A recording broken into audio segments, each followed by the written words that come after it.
Assalamualaikum warahmatullahi wabarakatuh. Bismillahirrahmanirrahim. Alhamdulillahi rabbil alamin. Allahumma salli ala Muhammad. Amma ba'. Terlebih dahulu saya nak bagi tahu bahawa saya pakai macam ni sebab saya tak boleh pakai baju. Bila saya pakai baju, tangan saya sakit. Jadi saya pakai macam ni lah, senang. Hari ni bila aku dengar satu video daripada Indonesia, darah aku menyirap. Darah aku menyirap. Sangat-sangat menyerap. Yang tahu pasal apa darah aku menyerap, kita dengar video ni dulu. Mantap ya, setelah dilantik menjadi gubernur, Pak Deddy Mulyadi itu langsung kerja. Nah, dia langsung ke area Puncak Bogor sana, langsung merobohkan bangunan tempat wisata itu yang belum lama dibuka, langsung dirobohkan sama Kang Deddy Mulyadi. Usut punya usut, ternyata bangunan yang dihancurkan tersebut adalah miliknya para habib. Pantas Ibar kok marah-marah sama Kang Deddy waktu kemarin, waktu masih kampanye Kang Deddy Mulyadi itu isi pengajiannya seperti ini nih. Kemarin Purwakarta jadi kota kemusyrikan. Kalau dia sampai jadi gubernur Jawa Barat, maka Jawa Barat akan dia bikin jadi daerah yang penuh dengan kemusyrikan. Deddy Mulyadi juga menyegel 2 tempat prostitusi yang kata salah satu di akun X ini adalah ternyata tempat prostitusi tersebut yang mengelola adalah Bahar bin Smith, dan tempat prostitusi di Puncak Bogor itu dinamakan wisata seks halal. Mosok prostitusi kok halal, ada makanan aja. Kalau prostitusi di situ halal, berarti yang disediain di situ lontenya lonte syariah dong. Ternyata yang dimaksud dengan wisata seks halal tersebut, sebelum melakukan hubungan badan, ternyata di situ itu udah kawin kontrak. Berarti penghulu di sekitar situ laris banget dong ya. Tiap hari nikahin orang terus. Apakah dalam agama Islam boleh kayak gitu? Coba kita lihat nih. Oh, ternyata dulu memang boleh ya. Ternyata kawin kontrak itu haram.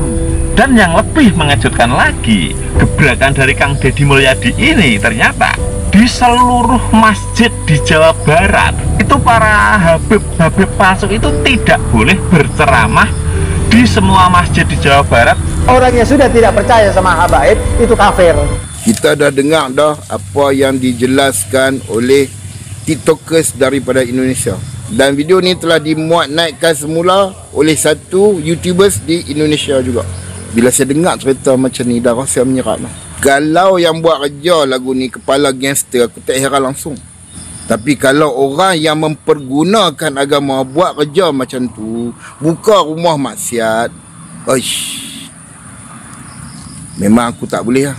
Individu tersebut sangat berpengaruh di Indonesia.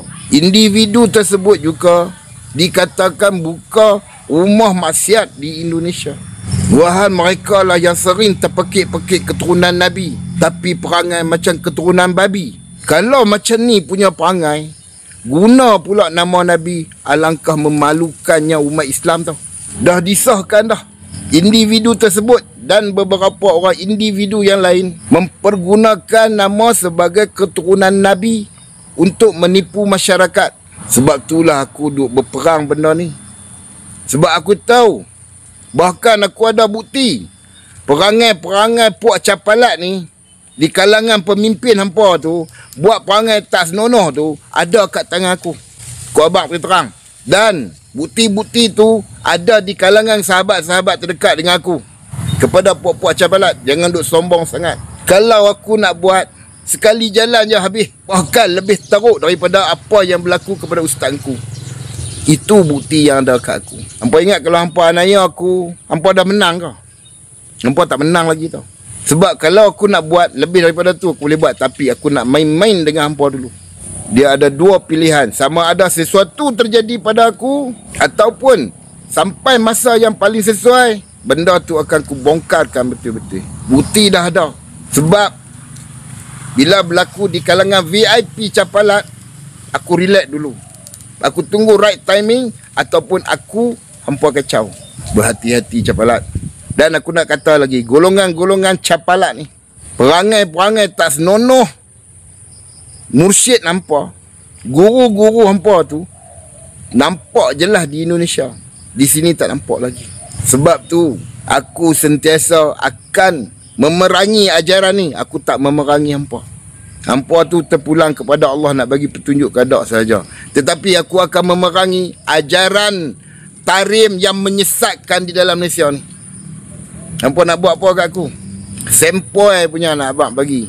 Perangai tuk-tuk guru capalat tak senonoh ni. Wallahi wabillahi watallahi, aku ada bukti bahawa perangai tok guru capalat tak senonoh. Hampa nak buat apa kat aku? Setakat hampa bagi aku berhenti kerja, tu tak ada benda lah. Tapi sekali aku letup ke hampa, memang settle lah. Tapi aku simpan bukti tu dulu, supaya satu hari nanti bila sesuatu berlaku pada aku, kawan-kawan aku akan keluarkan bukti tu tanpa puak capalat dapat sekat sama sekali.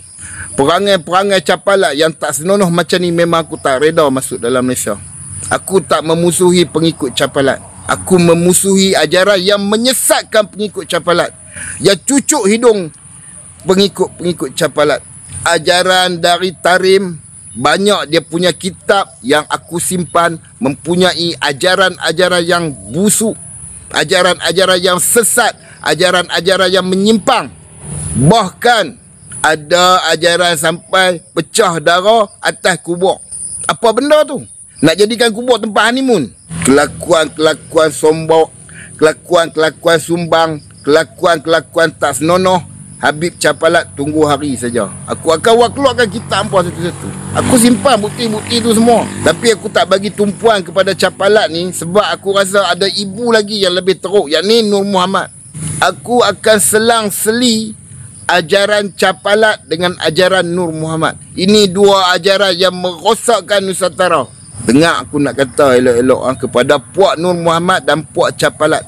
Wallahi wabillahi watallahi, aku letak nyawa aku di atas sumpah aku bahawa ajaran Capalat dan ajaran Nur Muhammad adalah ajaran yang menyesatkan umat manusia.